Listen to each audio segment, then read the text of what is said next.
Good afternoon and welcome. My name is Dr. Joan Reed. I'm Dean for Diversity and Community Partnership at Harvard Medical School.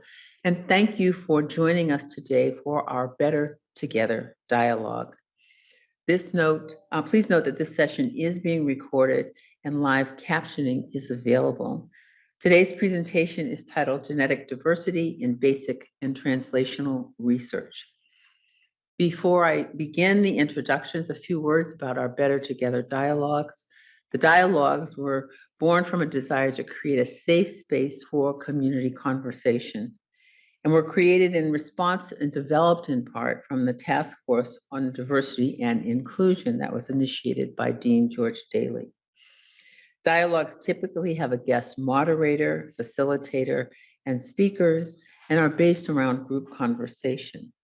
Our first dialogue was held back in February of 2018, and some of our previous topics have been structural racism, images and artwork, being other, and microaggressions. Some of the ground rules to keep in mind, particularly as we have a safe space for conversation. Everyone in these discussions is treated as an equal. We leave our roles and status and stereotypes behind. When we speak, we represent our own experience and not the views of an entire group or demographic. Beware of assumptions, particularly our own assumptions. We don't have to agree, but we must speak and share our ideas respectfully, question thoughtfully, and listen actively. For those on Zoom, please keep your microphones and video off until later in the session.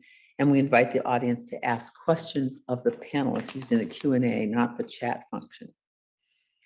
Today's topic focuses on genetic diversity in basic and translational research. Specifically, we will learn about perceived problems with gene editing tool CRISPR.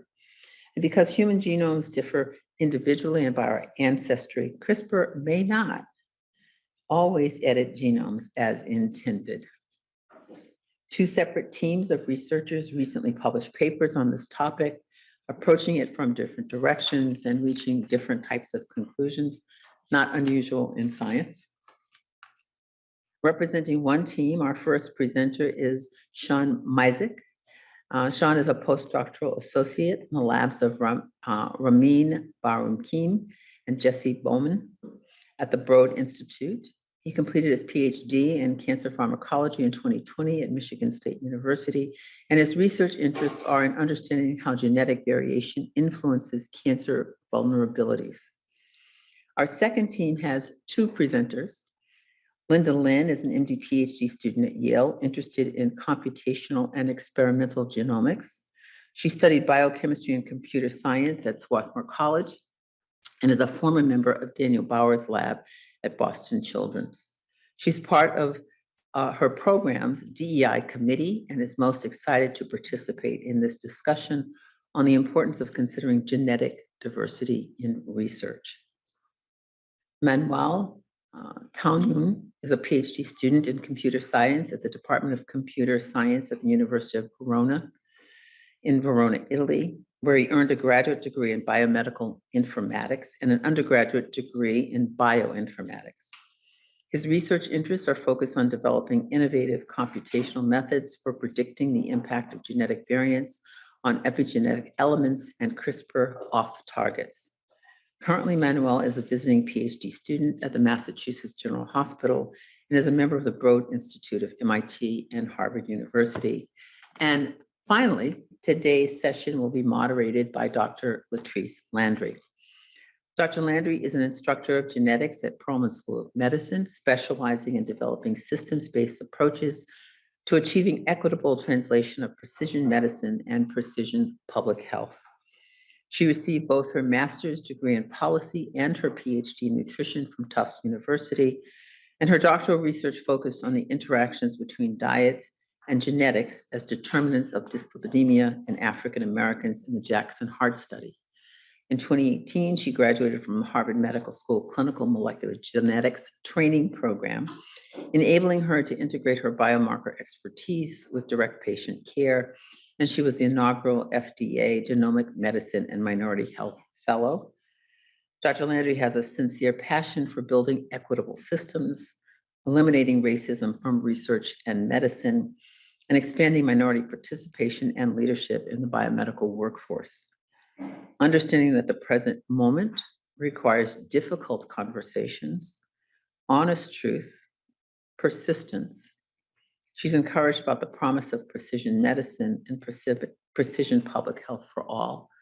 And with that, I turn the podium over to Dr. Landry.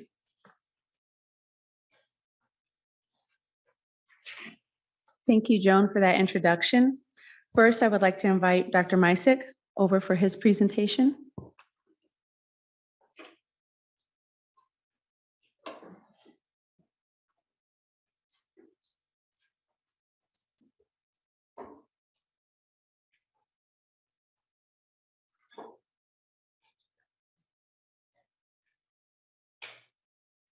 Great. Does that?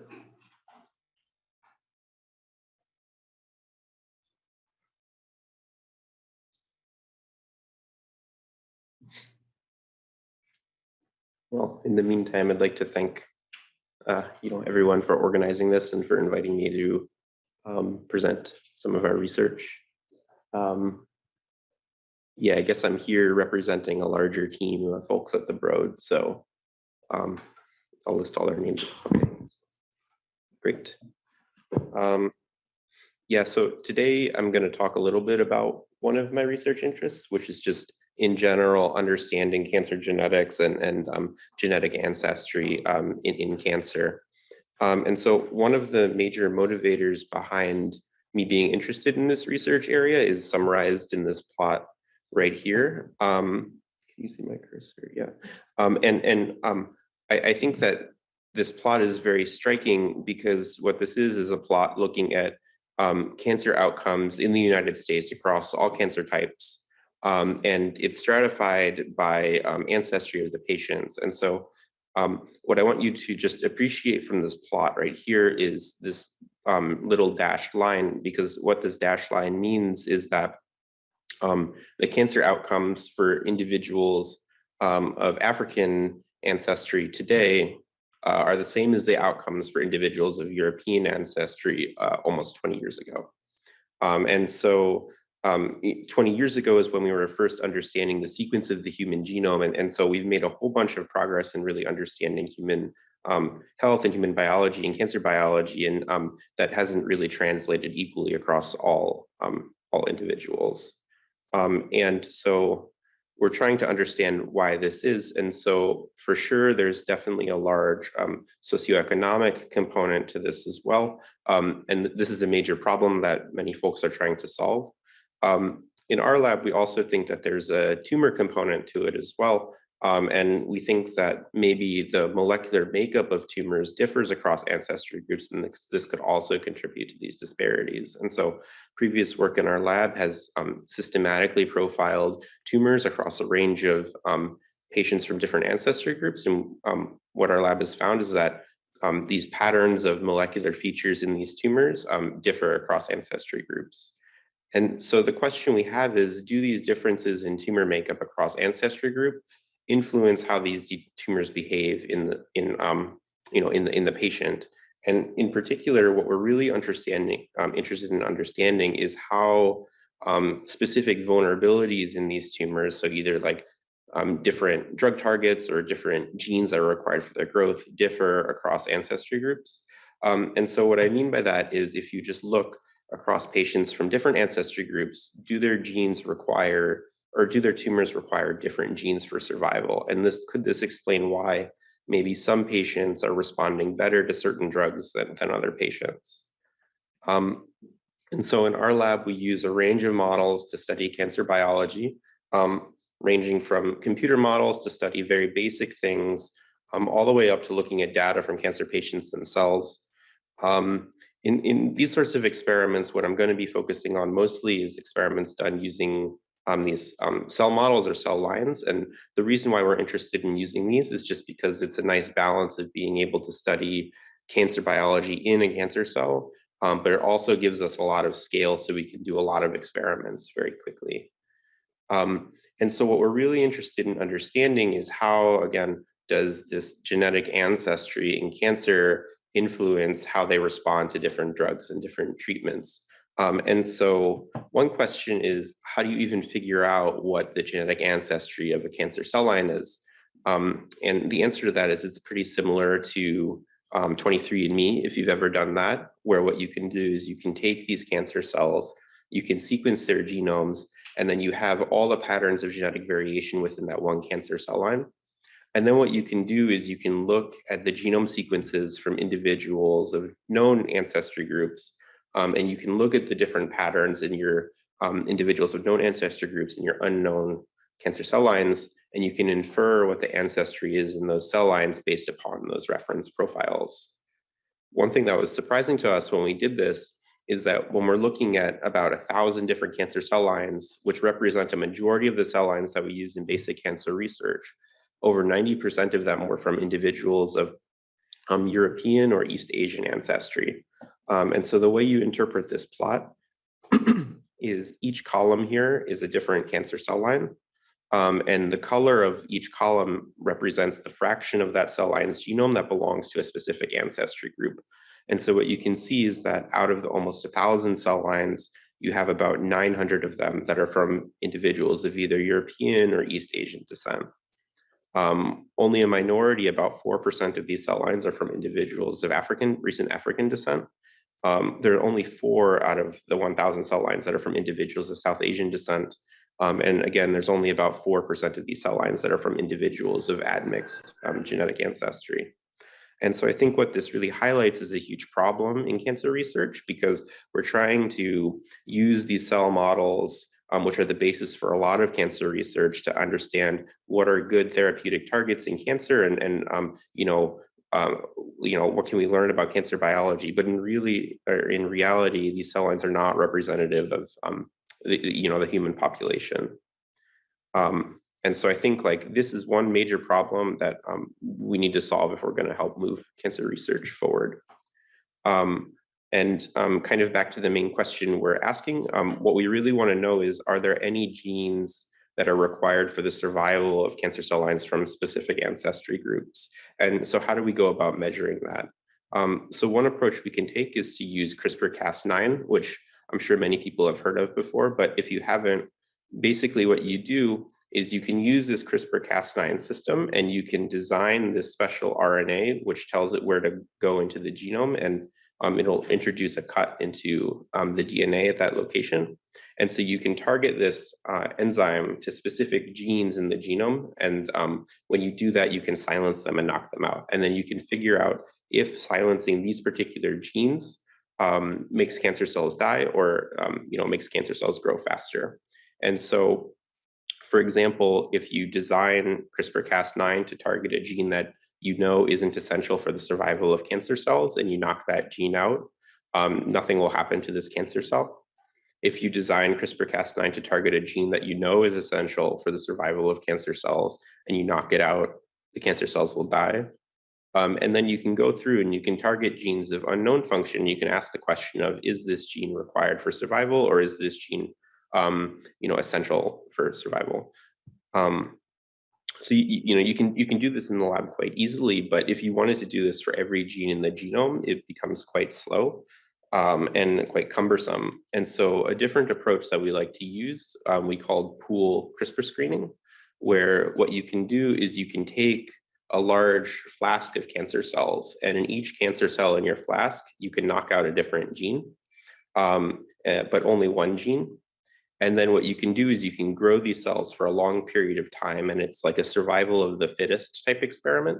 So if that one cell loses a gene that's required for survival, that cell will die and it will drop out of the population. And if you knock out a gene that makes cells grow faster when it's knocked out, those cells will enrich in the population. And so at the end of the time point, you can just count the number of cells essentially in your population. And so you can rapidly figure out which genes are required for the survival of your particular cell line of interest and which genes are not. And so now we have all these tools built, and fortunately other folks have run all these screens before we got to this point, so we don't have to do all this work ourselves. And now the question we can answer is, are there any cancer essential genes that are associated with specific ancestry groups. And so when we did that analysis, this is just a figure from our paper. It's a little complicated, but basically here what it's showing is that each individual dot here is a gene. And really the main take-home point here is that we see these dots that are above this black dotted line, which means that these genes that we find above the dotted line are associated with a specific ancestry. So when you knock out this gene, what this means is that it's more required for the survival of cell lines of one ancestry group versus another. And so what we really wanted to do is we wanted to understand why we're seeing these differences in cancer dependencies across ancestry groups. And I'll skip a whole bunch of data here, but what I will say is that what we found is that for a majority of these cases, it's due to an unexpected issue with how these CRISPR-Cas9 guides are designed, which is kind of the main point of my talk. And so how are these CRISPR-Cas9 guides designed? So typically what you do is you have the sequence of the reference genome, which is just basically the sequence of the human genome, and it's static. So at each individual position in the reference genome, there's really one and only one base. But what we know is that these reference genomes are not representative of the entirety of diversity in human genetics. And so, for example, the sequence of my genome is not the same as anyone else's genomic sequence. And so when you look at what the actual reference genome looks like, it looks something like this, where you have some positions that are the same in almost every individual in the population, but others that are different across different people. And in particular, you have a lot of variants that are more common in certain ancestry groups versus other ancestry groups. The issue with this is that when you have these mismatches with how the guides are designed, which is against the reference genome, and what the genome of the actual patient or the actual cell line is, these mismatches can prevent CRISPR from cutting and editing the genome. And so this is just an example here where you have a CRISPR guide that perfectly matches the reference genome. And so you can cut out whatever gene you're interested in and you can kill the cancer cells.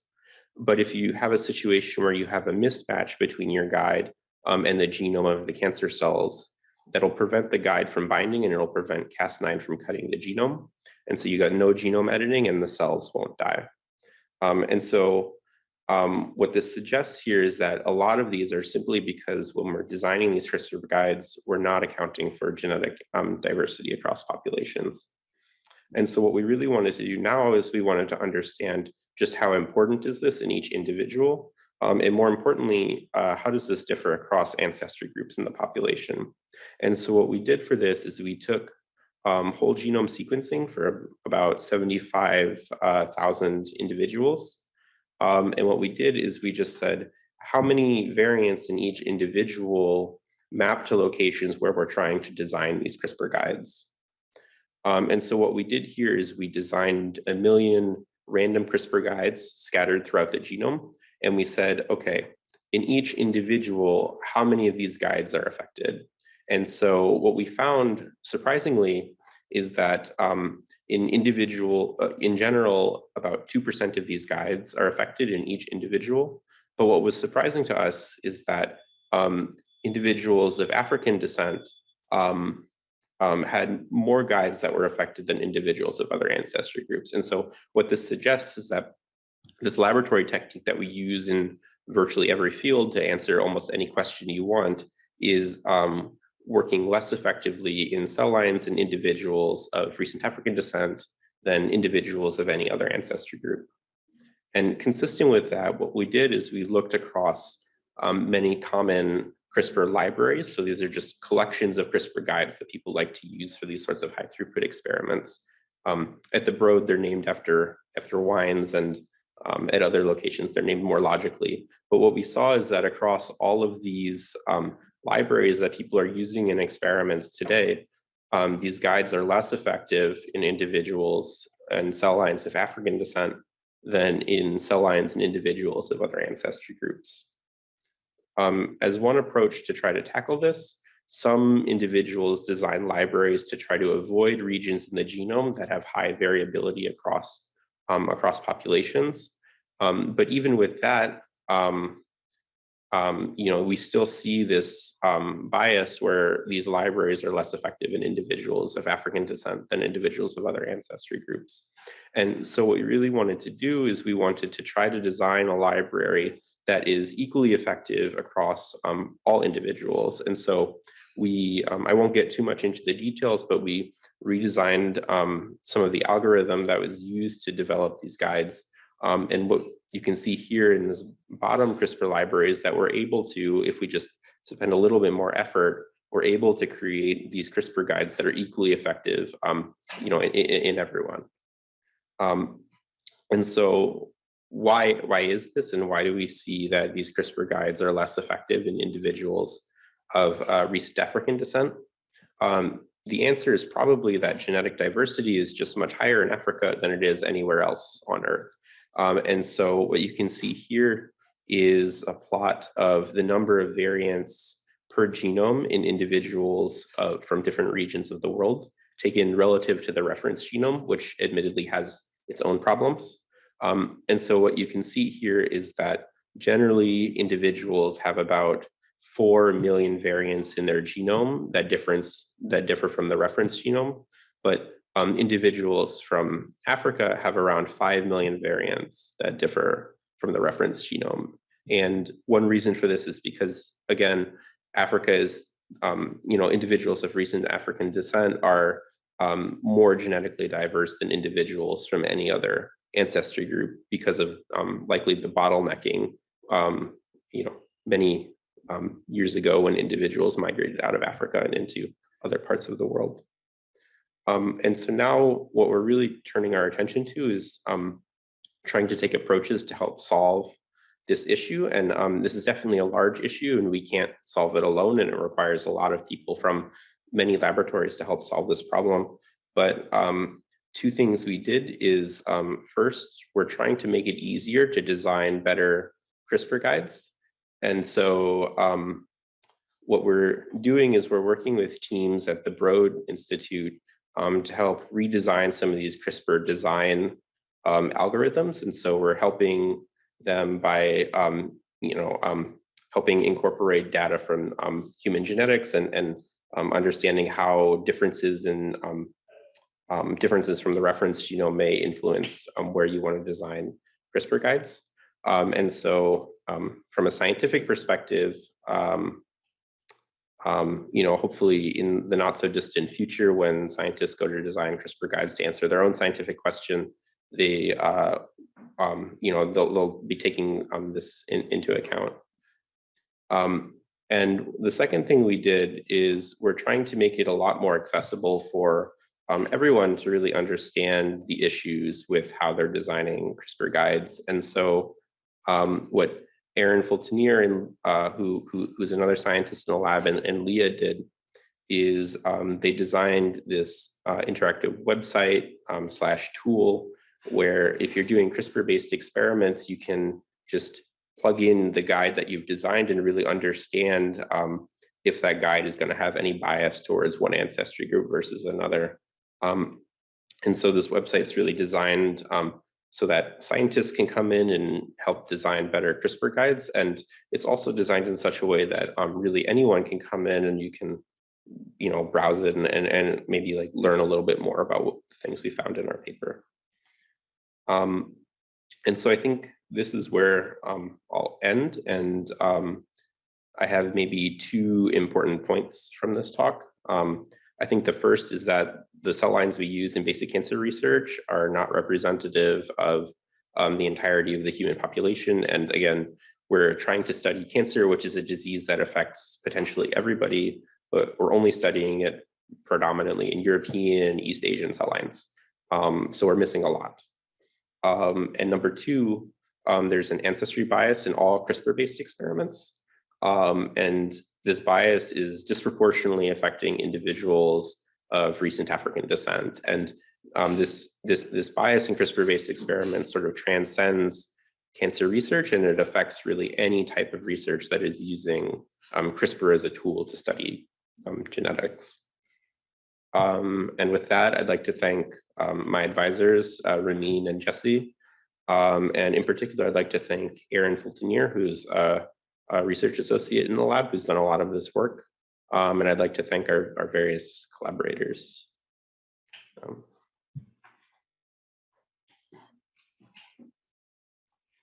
Thank you for that presentation, Sean. Next, we'd like to have Dr. Linda Lin come and present with Dr. Manuel Toñón, who are actually future doctors in their program to present their presentation.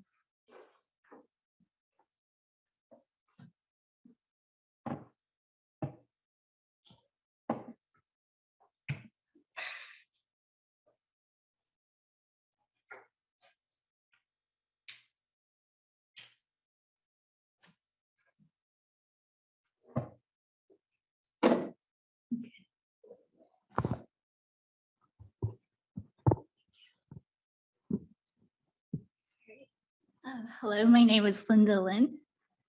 My name is Manuel Toñón.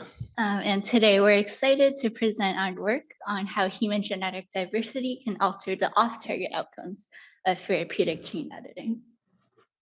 And this was a collaboration between 3 labs. And yes, so Sean just nicely presented to you about the wonderful on-target effects of CRISPR gene editing, wherein it can hold a lot of therapeutic promise to treat lots of different diseases based just on sequence homology. So if we know the sequence of a particular gene or mutation that we want to correct, potentially we can use CRISPR-Cas-based systems to edit those to revert back to the normal phenotype. And that's a really wonderful on-target effect. But what our group focused on is, what if you find a really wonderful guide RNA that edits exactly what you want at the on-target site, has lots of therapeutic promise, but an important thing to consider after that stage is, does this guide RNA potentially have off-target effects elsewhere in the genome?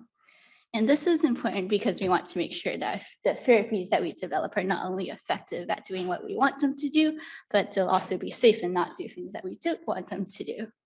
And current methods, there currently exist 2 types of methods to assess off-target potential for CRISPR gene editing. The first type is cell-based and in vitro methods, where you can assess cleavage of your genomic DNA. And these are different types of methods called guide-seq, digeno-seq, circle-seq, chain-seq, and much more. There's a second category of off-target assessment methods that are based in silico, which can predict off-targets based on sequence homology. And the examples include Cas-Off-Finder, Cas-Designer, CRISPR, and Elevation, among many others. But we realize that both of these methods might contain some drawbacks. For the former, you're limited by the genotypes of the donors that you're testing. And as Sean pointed out, the donors that we might test in those cells may not be representative of genetic ancestry and diversity in the human population. Secondly, for computational tools, the majority of tools that were developed prior to our work analyzed just the human reference genome. And that's a problem because, as Sean alluded to before, also humans are extremely diverse, and all of us carry genetic polymorphisms from each other. And we asked the question, therefore, of what about off-target sites that are not found in the human reference genome, but potentially are found in specific human populations, or even in an individual patient that you might hope to treat. So to address these challenges, we developed a user-friendly tool called CRISPR-Me, which analyzed the effect of genetic diversity among different population and individuals on creating novel potential of CRISPR of targets. So we developed these tools that, given a single guide RNA and a set of genetic variants coming from different individuals, nominates potential of targets across the whole genome and provides a user-friendly annotation about both the effects on genomic elements and potential genes affected by the off-targets presence. Moreover, we also developed we released CRISPR-Me as both an offline tool and an online tool in the, as you can see, the website address in this slide. And in our online website, we also developed the tool as a user-friendly GUI to guide different and diverse audience of users to provide the right input for the data. So notably here, you can search not just across the human reference genome, but you can add in standard genetic variant data sets that we have, such as from the 1000 Genomes Project, from the Human Genome Diversity Project, or any personal variants that you might know, for example, in a clinical trial, if you're hoping to enroll patients and know variants that they carry. And as a test example for this CRISPR-Me tool that we've developed, we took a guide RNA that is in current clinical trials to edit the BCL11A in cancer to treat, hopefully treat sickle cell disease and beta thalassemia. And this guide RNA has been shown to, in 2 different patients on the left of sickle cell disease and on the right with beta thalassemia, to robustly induce fetal hemoglobin expression, as you can see by the tall blue bars, which is able to rescue the disease phenotype in both categories of diseases. And this is really promising. So since this was a clinical trial, before they started, they had to do some off-target assessment.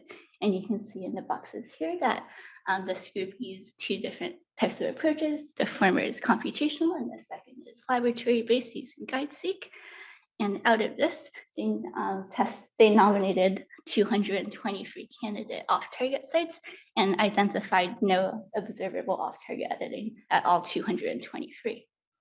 But notably, in their computational identification, they reference all genomic sites, which essentially refers to just using the human reference genome, which we know isn't necessarily comprehensive. And also for their laboratory-based testing, there's just 4 donors, which is always limiting when you're doing experiments, but that tells you that it also can't be very comprehensive. Similarly, in our lab, we had also studied the same guide RNA, and another co-first author who couldn't be here today, Jing, down here, Jing Zheng, was one of the people who identified this guide RNA in very early basic research studies. And at that point, our group had also conducted some prior off-target analysis for this guide RNA. So we used an in vitro method called CircleSeq on the left, nominated a bunch of candidate off-target sites from that, tested it, and didn't identify any notable off-targets either from this strategy. But we wanted, because we're really interested in this guide RNA because of its great therapeutic potential in 2 different types of diseases, we wanted to be more thorough in off-target analysis.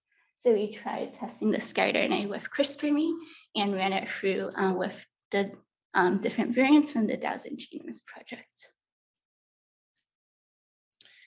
And interestingly, in our analysis with the CRISPR-Me, we identified an off-target created by this variant present in the 1000 genomes dataset.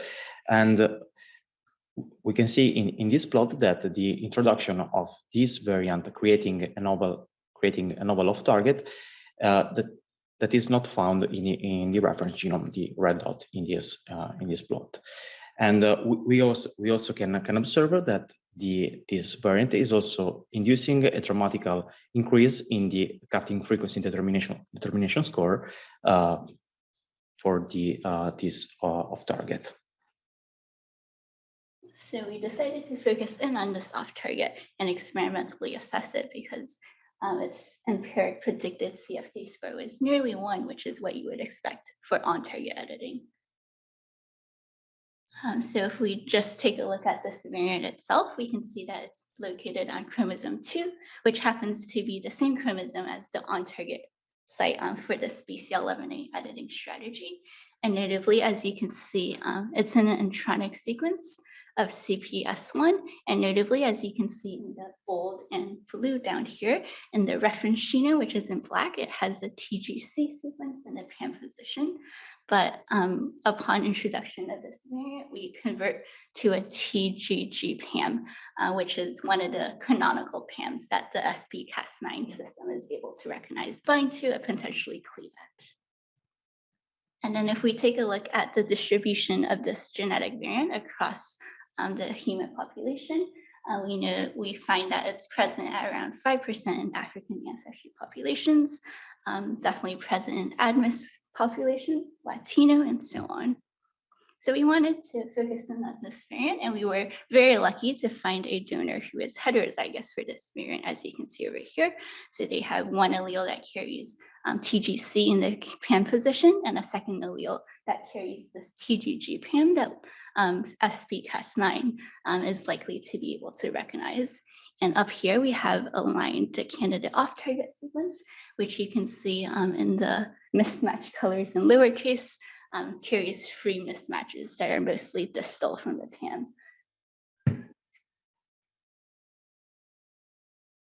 So then if we perform editing of this donor with the 1617 guide RNA, and then we perform amplicon sequencing on it, we're able to read out what types of editing results we get.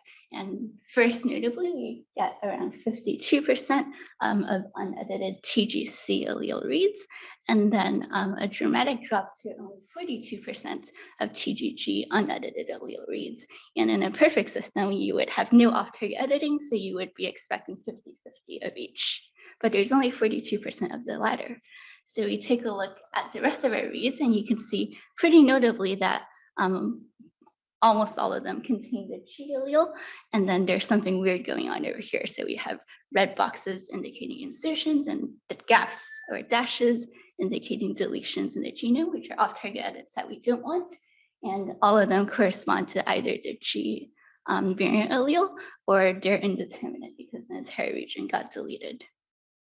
So then we can quantify this and show you that we're observing around 4.6% of editing at the alternative allele, 1.3% that's indeterminate, and then and so on. And then we can also show you, because it's always important in off-target studies to compare to the on-target editing, we can show you that we're observing really high on-target editing with our editing strategy, and at the off-target site for the alternative allele, we observe around 10% off-target editing compared to basically undetectable at the reference allele.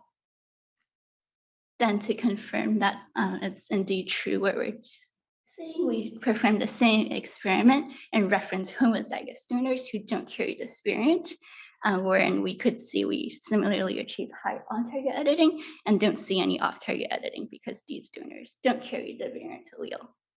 So then we asked, this is a really promising therapeutic strategy, but this is a really big con to it. So we asked if we could potentially ameliorate this problem. And for that, we turned to a variant of the SPCAS9 protein that has a mutation in it to make it a high fidelity Cas9 called Hi-Fi here for short. And we can see once again that this editing system is able to retain high on-target editing, whereas it can drastically reduce the off-target editing to nearly 0.1%, which is very low. So this is really promising.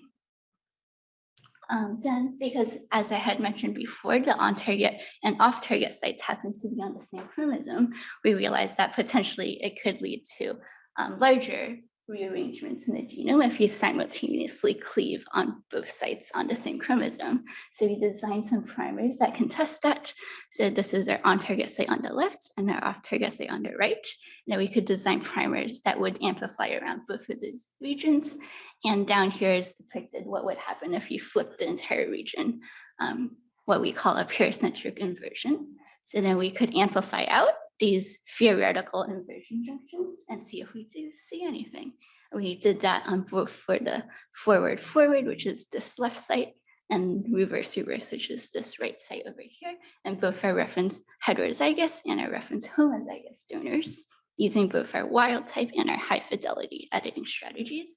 The results were pretty striking. We could see in all three replicates of the reference of the heterozygous donor edited with the wild type Cas9, we do observe a band indicating that we indeed get paracentric inversions as a result of unintended off-target editing. We do not see such band when we don't have our in our control or when we have our high fidelity Cas9, and we don't see these bands in our reference homozygous donors, indicating that this is very likely an allele-specific effect. So then we could do more amplicon sequencing. So shown here once again is our heterozygous donor, and this is a predicted inversion junction. So we sequenced out some of these PCR products. And we could see once again that very clearly we have strict allele specificity in the pericentric conversions we observed, demonstrating that this off-target cleavage is due to this genetic variant. And we can quantify this, showing you that we observe basically 96% alternative allele inversion, 4% that's indeterminate, and notably 0% that corresponds to the reference allele. So then we can also quantify the frequency at which these inversions happen using a technique called ddPCR or digital droplet PCR, and we can show that they happen at around 0.15%. Using wild-type Cas9 and then using high-fidelity Cas9, we can drastically reduce this to nearly undetectable levels. So all of that is really great. We were able to show that we can see off-target editing using a single guide RNA, and we showed a single off-target example experimentally. But we also wanted to potentially expand our tool CRISPR-Me to see if it has broader applicability. So we turned to other genetic variant data sets beyond 1,000 genomes, other guide RNAs, other types of editors, and even beyond CRISPR itself to other types of nucleic acid sequence-based strategies.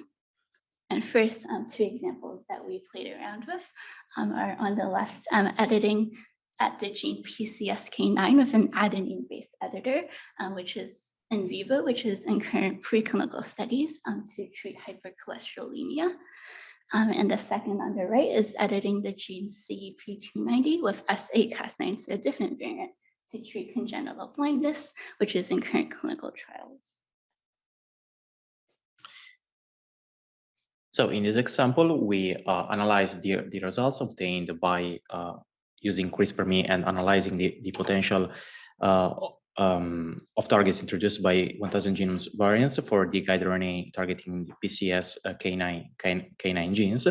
And as we can observe from this plot, where the blue dots are the novel potential of targets introduced by the presence of genetic variants, while the red dots are the reference of targets found in the reference genome, we can see that there are several potential of targets introduced by genetic variants, overlapping both cis regulatory elements and potential and the coding sequence of different genes. For example, here we can see these two of targets overlapping respectively, distal and answer-like signature elements, and the coding sequence of the gene PCSK9. So we wanted to focus in on this example down here in red, which notably is a predicted tumor suppressor gene off target. So that's what I have in this box over here. So this is showing you the editing strategy up on top. And then we have aligned here the genomic sequence that it might target. This is for the reference allele, and down here is for the alternative allele where the variant is in blue once again. And this would lead to lower mismatches, a higher predicted cutting score, and thereby potentially might lead to missense mutations at all 4 of these amino acid positions if it were true editing in this tumor suppressor gene, which would be potentially concerning. Secondly, we wanted to try a different type of editor. So this is using S8Cas9, which has a different recognition sequence, or PAM. And this is the editing strategy on top. And on the bottom, I'm showing 2 different candidate off targets that are both found in coding sequences. And both of these are due to common SNPs, so common genetic variants that are present at 7% and 5% allele frequency that can potentially cause the guide RNA to bind more likely and potentially lead to off-target editing there. And then lastly, we show that potentially you can get off targets not only due to single nucleotide polymorphism, polymorphisms or SNPs, but also due to insertion and deletion variants, two of which are shown here. So these are nucleotides that get deleted with the variant, and these are both very common. So the top one is present around 52% in the human population, and the bottom one is around 26%, and both of these lead to pretty high CFD scores to predicted cleavage potential. So we also tested CRISPR-Me with other different genetic variants dataset as the Human Genome Diversity project, and interestingly, we observed that some human AGDP dataset variants, the blue dots in these plots, introduce some different, some novel off targets which are not found by analyzing both the reference and the 1,000 genomes dataset. Moreover, we also analyzed how frequent were these variants, which were found more or less in all the superpopulations analyzed in our dataset, with an higher frequency in the African in individuals with African ancestry. Moreover, we also observed that about 92% of the targets, the number of targets found on the AGDP dataset were shared by different individuals, while about 70% of the variants were private to specific individuals. Moreover, we also, by analyzing single individual data, we observed that some variants were shared by different individuals and were found both in the 1,000 genomes dataset, and some of other variants were found and shared by the AGDP dataset, while some we also discovered that some variants were private of certain individuals. Like in this case, we analyzed this subject coming from the Eastern Asian population that has this variant introducing a novel PAM that created a novel off target falling into the intergenic region of the DCB-LD2 gene. So then when we were thinking more about expanding CRISPR-Me, we realized that although the biological mechanisms are slightly different, computationally, it's the exact same problem if we were to perform variant-enriched off-target analysis for other nucleic acid-based therapeutic strategies. So down here at the bottom, I have a schema showing two of them. So we have already approved by the FDA and to treat lots of different diseases, antisense oligos or ASOs, as well as RNAi or RNA interference. And both of these are sequence-based strategies that target, instead of DNA, RNA. But we realized that computationally, it's basically the same thing. If we were to just search for off targets in the RNA, would there be additional ones that arise if there are genetic variants that weren't accounted for in the human reference genome? So on the left, on the top box over here, I have an example of an antisense oligo that's already FDA approved, being used to treat patients with spinal muscular atrophy. And this antisense oligo carries a potential off target that I'm highlighting here due to a pretty common SNP found in around 2% of the human population that would only carry 2 mismatches with introduction of this SNP that can lead to potential off target editing using this antisense oligo-based therapeutic strategy. Similarly, for RNA interference, we can show that there's possible off targets that can be due to a common insertion variant shown down here, and this is known to be present in around 36% of the human population. And we believe that, to our knowledge, these are things that aren't really tested for right now, although these types of therapies are already FDA approved, unlike CRISPR, which is slightly more on the experimental side and still mostly preclinical or in clinical trials.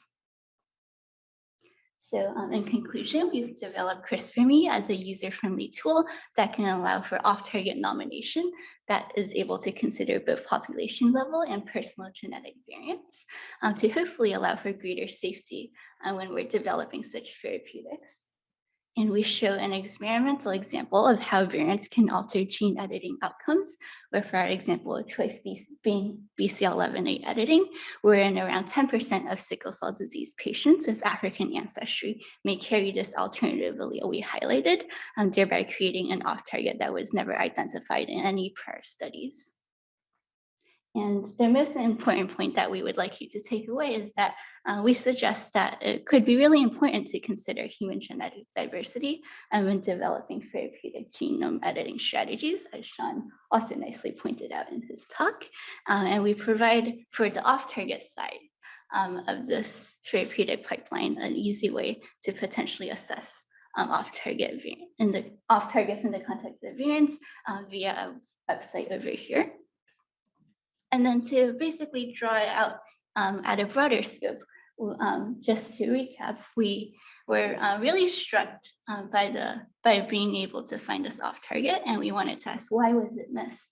And we believe it's due to two different types of things. So first, prior to this had existed no simple tools to nominate allele-specific off-targets at scale, because although it's a simple biological concept, it's non-trivial to computationally implement it at a time scale that would be feasible for groups to use. And then also, we believe that this is important because prior to this, there had been no known experimental examples shown of allele-specific off-target editing. So although it had been theorized, its potential importance and ensuring safety had been underappreciated. Yeah, CRISPR-Me comes with some limitations and that we plan to address in the very next future. For example, searching of targets accounting for the effects of structural variants and large index. To address this challenge, we are planning to use genome graphs instead of the reference genome enriched with genetic variants. Genome graphs, very briefly, are collections of genomes represented as a graph data structure that allows to efficiently represent different populations into a single graph-based data structure. And also, genome graphs also allows us to handle complex SNP and index combination, like an index followed exactly by a collection of SNP that is, for example, present only in certain haplotypes. And as already mentioned, the second limitation that we are planning to address is to search of targets with both index and SNPs and complex arrangement, and also consider at the same time DNA and RNA biologies. And the third limitation is also to search of targets potentially directly into the enriched transcriptome instead of using the reference genome sequence, but to directly analyze the transcriptome. So finally, some open questions we would like to leave the group with and would love discussion on potentially is our work brings up how do we handle allele-specific off-targets when we find them? So we have some potential ideas. So we showed that using high-fidelity Cas9, at least in this example, we're able to drastically reduce the off-target cutting, which is really great. Potentially, we could do functional assessment of these if identified to see what biological consequences they might hold. We can screen patients in trials and either use this as exclusion criteria if we want to be really safe or for clinical monitoring purposes, or you could go back to the drawing board and consider alternative guide RNAs if it's really concerning as an off-target. Similarly, if we identify candidate off-targets but aren't able to find donor cells that have an informative genotype, how do we test them? And this is work that is ongoing in the Barrett Lab, and hopefully we'll be able to share with you soon.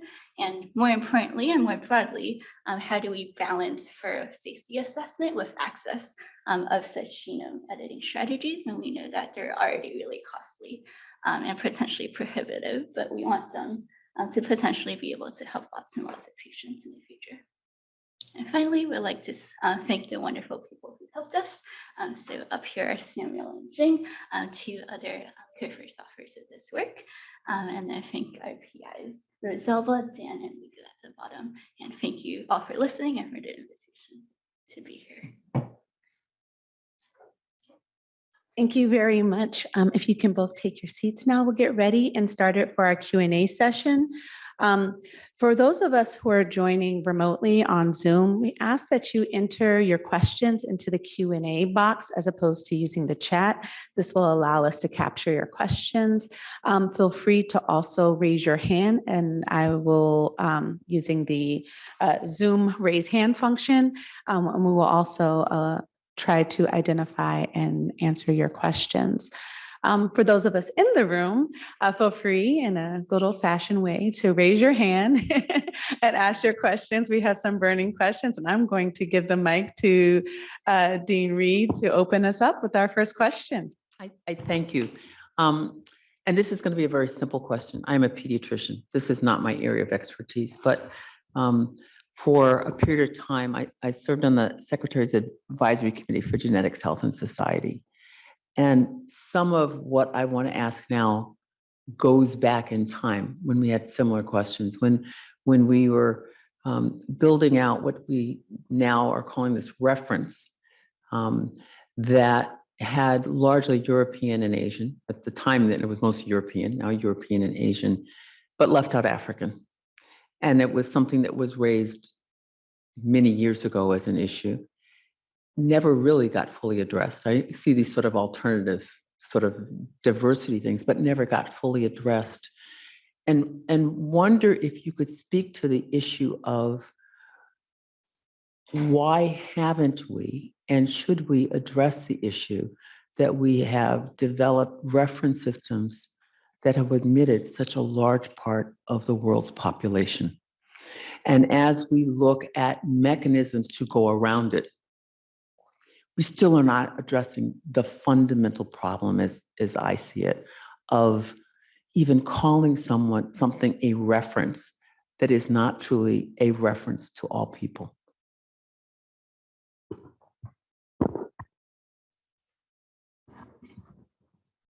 Linda, would you like to take that one? Do I need to keep pressing or just press it, it should turn green. You're all set. Okay.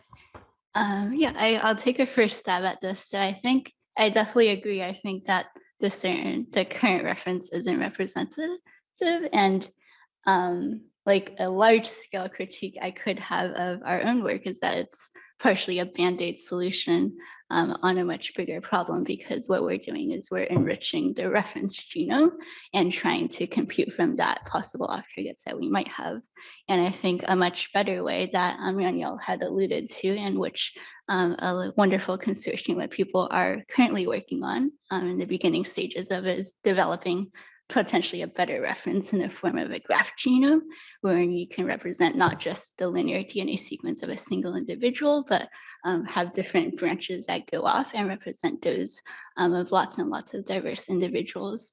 But I think the challenge in that is definitely what is going into that graph genome and the data that we have. And I think as we've both pointed out in our presentations, the genomic data that we have currently isn't balanced in terms, isn't representative of the people in the world. It's skewed toward whoever samples people had collected. So even to create a graph genome that would be representative, we would need to have more balanced data collection. And then there's also challenges in collecting data and having informed consent of individuals, especially from underserved populations who may have not benefited from the scientific advances that we're potentially hoping for or have gotten.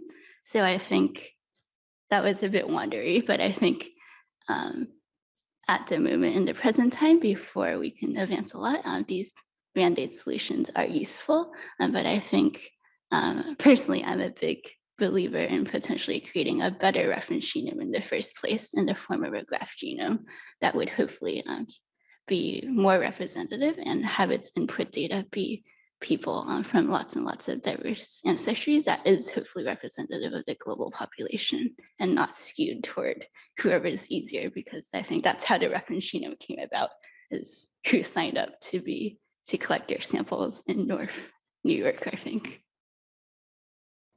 Thank you for that, Linda. Sean, Manuel, do you have anything to add? Yeah, I totally agree. I think like the solutions that we propose at the end of our talk are also Band-Aids. Yeah, there was a paper published a year or two ago from the consortia you mentioned saying that we're working on this big reference genome that's representative of the entire global population. But again, it's probably just representative of everyone that we've sequenced so far, which is of course not balanced. So I think there needs to be a lot more work in making sure that we're sequencing the right populations of people, and we're equally sequencing across all populations of people. And then maybe to address another point of your question, I think like one reason why maybe it hasn't been adopted so far is just because in general people are like, I don't want to say lazy, but I mean lazy. And if you have like a single reference genome sequence, it makes analysis much easier than if you have to account for all kinds of different variants. And so even though it's worth it from many perspectives to account for genetic variation across populations, and we need to do it sometimes, like laziness and finding the easiest path towards an answer really limits kind of the science we're doing and how we're looking at these sorts of issues. Thank you for that, Sean. I'd like to say that while you guys are thinking about questions, I have a question of my own, sort of following this question about the reference genome. There's several different efforts to improve or create what would be a better reference genome. And so some of those efforts focus on sort of a pan-reference genome using all of the existing collected data as you guys referenced. Some of those efforts focus on a pan-African reference genome, given that there's more structural variation within the continent of Africa than other populations combined. And so the idea there is if we just focused on creating a pan-African reference genome, we would capture more of the structural variation. And specific to what Sean mentioned about not laziness, but let's just say feasibility of implementation, consistency of a single reference genome, and choices across all areas of clinical implementation would be helpful, right, for consistency purposes. So given that there's different efforts going on to what would be a better reference genome, how do you, or sort of what do you think would be the best approach given both on-target, off-target sites for gene editing, and why might that be? A bit of a challenge, so I'll give you some time to think about that, but yes.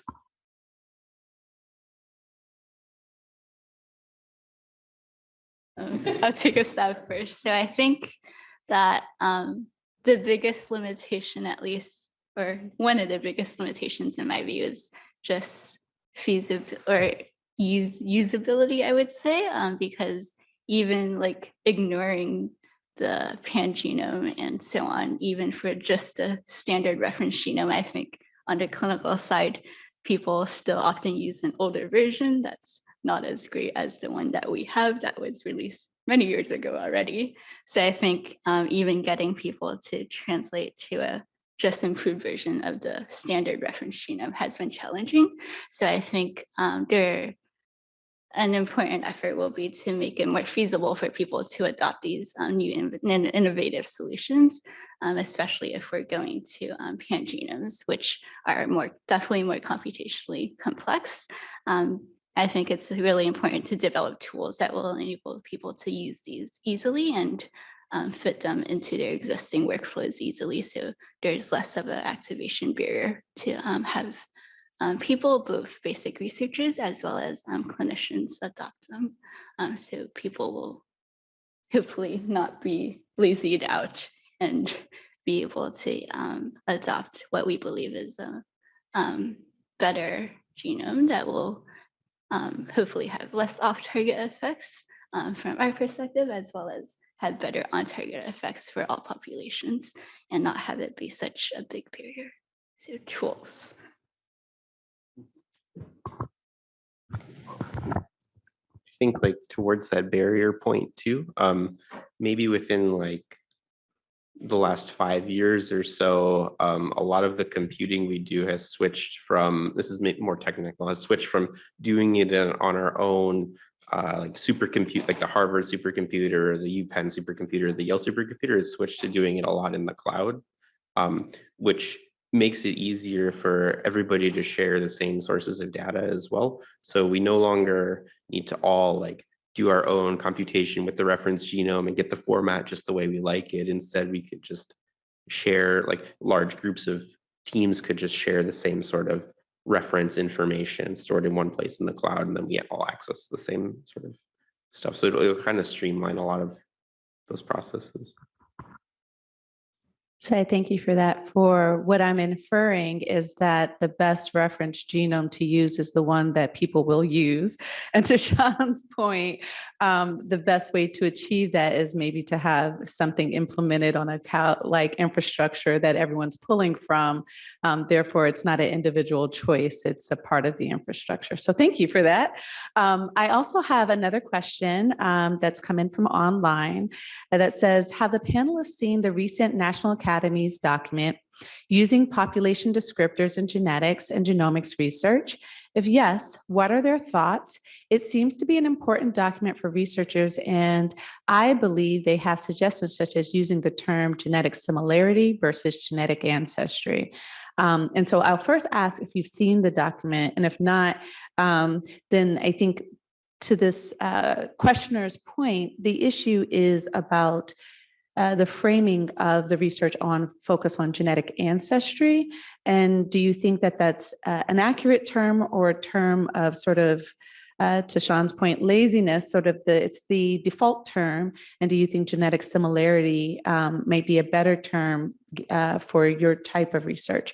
So one, have you seen the document? And two, do you think genetic ancestry as a term is something that holds its weight in this specific instance, or should we think more about genetic similarity instead of the complex terms of ancestry and or race? Maybe I can start on this one. So I haven't read the document, but I totally agree. Genetics is more of it's not correct to like bin people into certain ancestry and continental ancestry groups. You're missing a lot of information there. And like, for example, in our study, we binned cell lines into just African, but the genetic diversity between West African individuals and East African individuals is more different than individuals of European and East Asian descent, for example. So it's not right for us to do. And I think, like, as you said, or as you alluded to, the best approach is to sort of understand that genetics is a spectrum, and you can't just bin people into different bins based upon your predetermined bins, essentially. So yeah.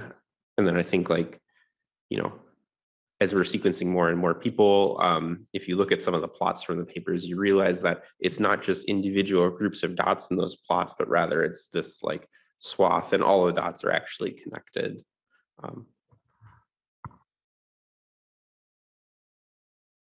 And to add on to that, how do you think questions of sort of admixture may impact the implementation of these types of things?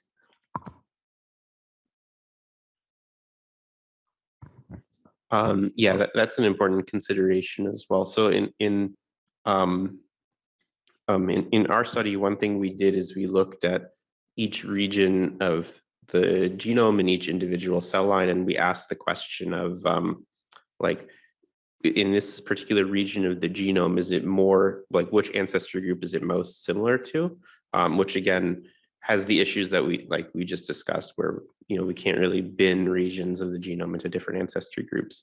But I think admixture definitely is something we need to take account of as well when we're doing this sort of analysis. So we can't just look at you know, one cell line in my case, or one individual in other cases. We need to really look at a granular level at the genome and understand which regions of the genome, represent like specific, types of genetic variation. So we have another question. Did you want to? Okay. So we have another question coming from our online participants. The question as follows: doctors are using self-reported race in applications of medicine to justify clinical decision-making. Do you think self-reported race overlaps enough with ancestry to justify the use of race in medicine? You guys have kind of alluded to it, but we haven't actually talked about race as a term in its application to this.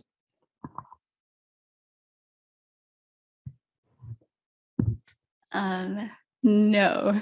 So I think that it's very much not great to use self-reported race as a proxy for ancestry, because I think, as we just talked about, admixture is a big thing, and people can carry genetic variants that they might carry genetic variants from lots and lots of that aren't tied to their self-reported race. And I think there's a lot that we would miss by using self-reported race as a proxy for genetic ancestry. I think it's important to actually look at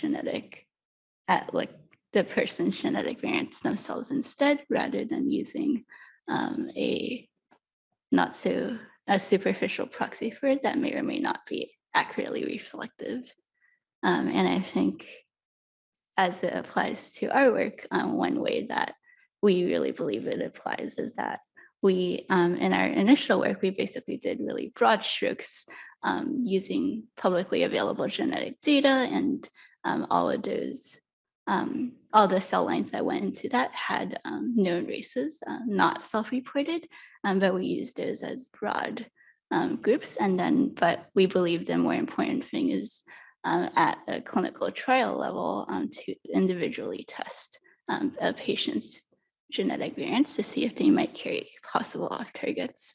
So that would be really important, rather than just saying, oh, this person is of this race, they will not, or they will have this off target. It's to actually go ahead and test it and see what their individual genetic variants are. Yep, go ahead, John.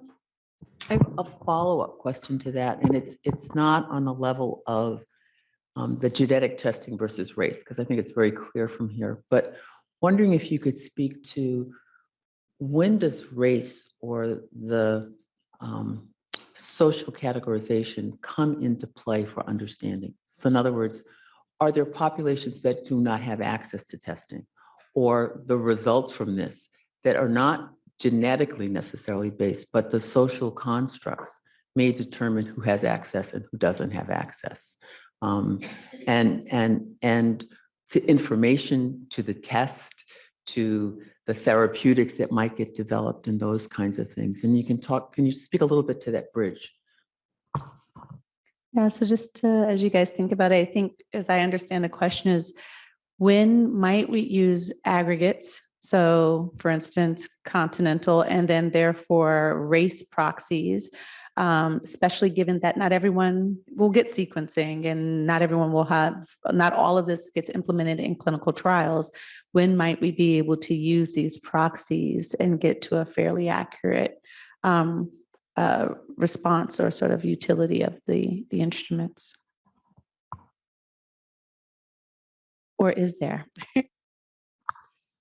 Yeah, I think like kind of like going back to what we were just talking about too. So I think like the utility of this sort of genetics in health is looking at the individual variant level and not binning people by ancestry or race. But like some utility of it could be to really look at, for example, all of the people we've sequenced and really understand like who are we doing a good job sampling with sequencing, and who are we doing a less good job of sampling with sequencing? Or for example, it would be very confusing to look at a population of people enrolled in a clinical trial and say like, oh, we're doing a really good job enrolling people who have this specific germline variant. It doesn't make much sense, but as we're trying to get more and more balanced clinical trials, it could make sense to say, oh, we're really not looking at people from this specific ancestry group, for example, or this specific race, and we need to do a better job at that. So I think that's kind of maybe where the utility lies. Yeah, I think I definitely agree with what Sean said. And I think in our work, we kind of used a proxy in some sense in that we were, but in a way to highlight the importance of our work at a broad strokes level, in that we highlighted sickle cell disease, which includes many patients of African ancestry, but there are certainly other patients who may be admixed or even from South Asia and so on who have sickle cell disease. And we use that in combination with our genetic variant, which is very prominent in African ancestry populations, but also in other, so I also highlighted Latino and so on in the different descending orders. So we kind of use that as a proxy to highlight something that we believe people hadn't really thought about before, is that if you're developing this gene editing strategy to treat patients with sickle cell disease and you're using a primarily European-based human reference genome to assess off-targets, what are you missing? And we showed an example of an off-target that could be found in around 10% of patients of African ancestry with sickle cell disease. So I think that's one way in which we kind of utilize this broad strokes categorization of ancestral groups. That isn't necessarily the best way, but we think it was a way that would be good to convey to lay people who are thinking about these strategies that they're being developed, as well as different investors in scientific funding and the FDA also for approval of such strategies. On the other hand, I think when thinking about just better representation in general, Sean had spoken to this quite a bit, but I think we need to better recruit people, but also I think it's not fair to just say that we would like to better sample certain populations. I think it's not just a take samples, but it should be a two-way street, and there should be communication, and there should be also benefit to the communities whose samples we would like to take from to better represent them. But I think just saying that you'll be better represented isn't enough. I think science itself and also medicine needs to, first of all, offer scientific advances and therapeutic medical advances to communities before they take from them to advance science even more. I like that last point. And I think one of the things that I'm gathering from what you guys are saying is that we have to sort of dichotomize or separate the clinical implementation, which really does need to focus on the individual, each individual. And so understanding that from an individual perspective, we may have one approach, but if we're evaluating equity and understanding the equity of the science, then we need, it may need to aggregate individuals to sort of think about that from that perspective. So both can be useful. We have a few more questions. I'm going to volley from the in-person and from online. I'm first going to take an online question from an anonymous participant, which says, it would seem like there's an opportunity to come together as one community within Boston area or beyond that is tackling disparities in genomics and functional genomics research. Do the panelists believe that such a community exists? And if so, what is the best way for Harvard Medical School and other partners to help grow, broaden such communities so we can tackle this important work together? And so we have a few more questions and just a little bit more time. So I'm going to ask that one person address this question if they feel they have an answer for it. Yeah, and I'll try to answer it quick too, in the interest of time. So I think like in general, there's a lot of people who are maybe interested in this sort of space, just in the Boston area even. I would say there's, maybe a real need to sort of organize all the people who are just broadly interested in this. So right now I feel that there's maybe a lot of individual groups who are taking their own attacks at the problem in a way. And it would be a lot more efficient if, we all sort of joined forces and like really highlighted some of the key issues that we need to address and not implement Band-Aid solutions like we did and other people did, but like come up with actual solutions to some of the problems. Thank you for that. And I would like to say that I think that their approach, if we were going to do an equity-centered approach to that, it would have to not be Boston only. The idea is that we need workforce diversity. We also need site and geographic diversity tackling these issues. So it would be greater to have something that allows multiple groups in multiple places to tackle this problem together as an organized effort, as Sean mentioned. We also have a question from in-person question, and so I'd like to ask to speak. Absolutely. So as we think about social and environmental pressures and how that potentially affects gene expression, for example, have we thought about the epigenome and alterations in the epigenome that ultimately, right, it could not be a single SNP, but ultimately an epigenetic change that ultimately change gene expression, not to add additional complications to the story, but have we thought about looking at genetic changes and its effects on health outcomes and gene expression?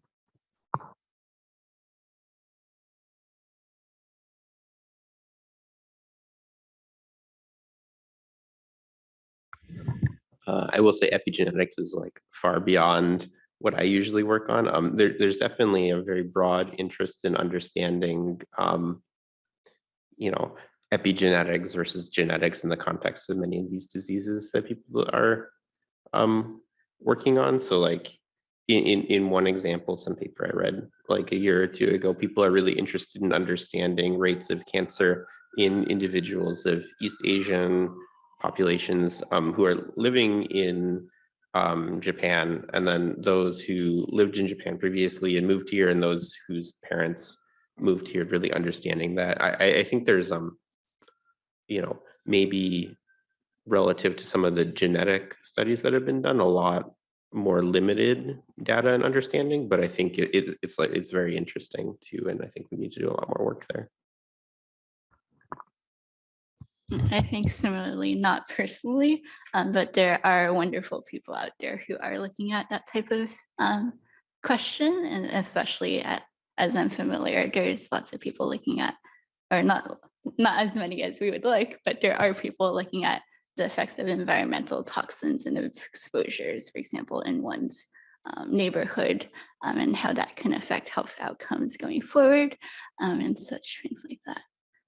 But unfortunately not personally in our lives.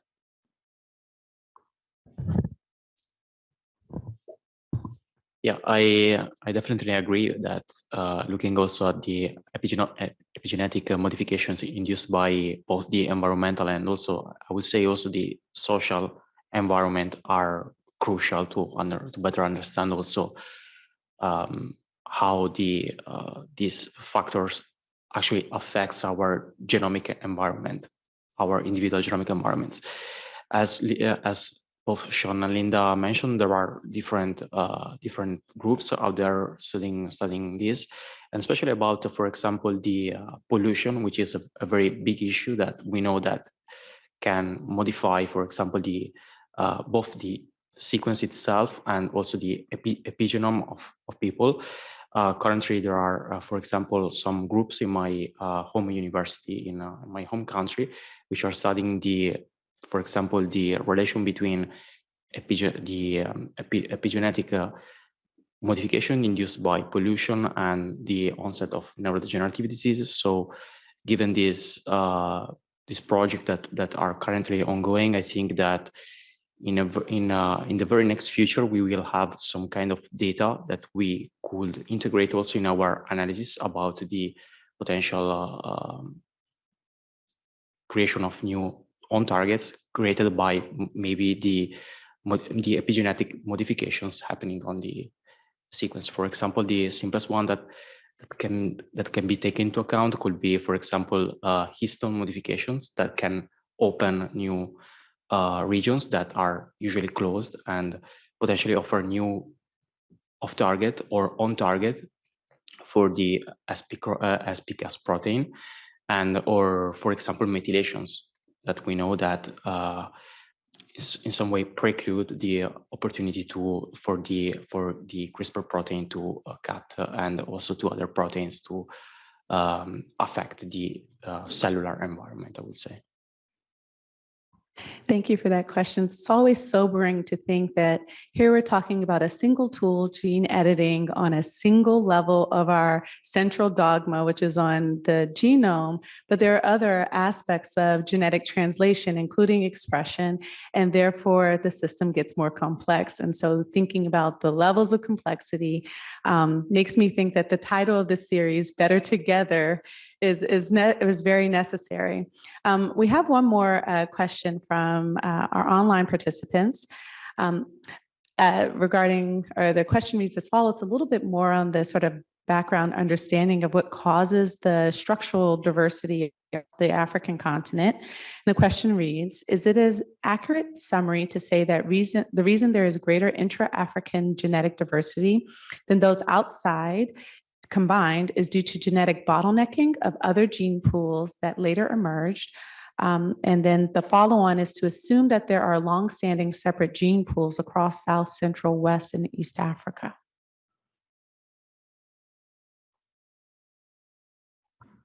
The origins of structural diversity in the African continent. It's a big topic. You want to tackle that, Sean? Well, I'll give it a shot. Yeah, so I guess I don't know any definitive answer to this, but my understanding is that it's largely due to bottlenecking effects, where maybe there was only a limited number of individuals who migrated out of Africa, and then a long time ago, those individuals branched to move to different regions of the globe, and this was a long time before airplanes were invented, so these populations didn't mix until quite recently. So I think that's potentially one reason why we see so much genetic diversity in Africa relative to other regions. Yes, Joan? So I have a slightly different kind of question that this has been a fascinating discussion. But if some of the people listening in are not scientists and are not clinicians, why should they care about this?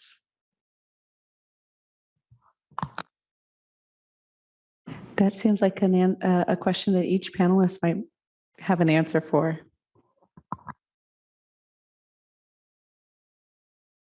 Yeah, I guess to answer it in like one sentence or two, I think even if you're not a scientist or even if you're not a clinician, in my case, you almost certainly know someone who's been affected by cancer. And so I think you would want to know that when that person goes to the clinic to get treatment, that treatment that they're going to get was developed in a way where we know that it's going to be effective in individuals of all ancestry groups and all populations versus just a treatment that we know works in individuals of European descent. So we're just going to give it to everyone and hope it works.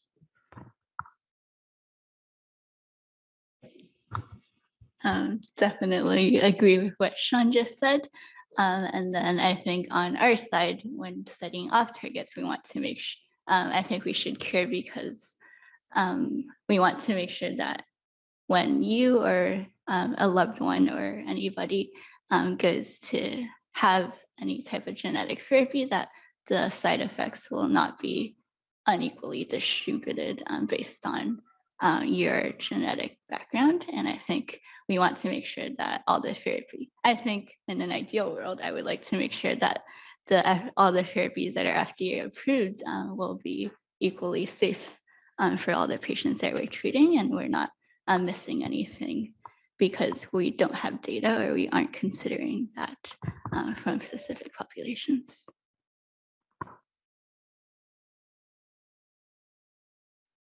Yeah, I definitely agree with both Sean and Linda. And because the main focus should be the fact that, as they both said, when you are going to get treated with some kind of drugs or maybe genetic therapy, in the case of CRISPR, for example, you want to be sure that the treatment that you are getting is not causing you any side effect that can maybe can create the novel diseases on yourself.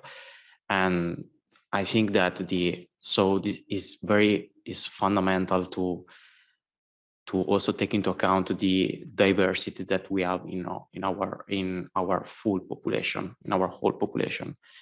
And also, I would say that is also what makes, both science and the word itself beautiful, the fact that we are all different and we have our own personality and also our own genetic makeup that makes us unique in ourselves. I agree with everyone. And thank you guys for those responses. I think when I think about that, to that last question, the issue we have here is that, yes, African genomes, for all of the reasons we just discussed, often are the canaries in the coal mine. But what we're talking about is the imprecision or lack of specificity of our precision medicine tools. And that has the potential to impact us all. So with that, I thank you guys for your presentations, as well as our audience for joining us today, both in person and online. There will be follow-up, I believe, from this session, but thank you all for your attendance. And with that, we conclude our session.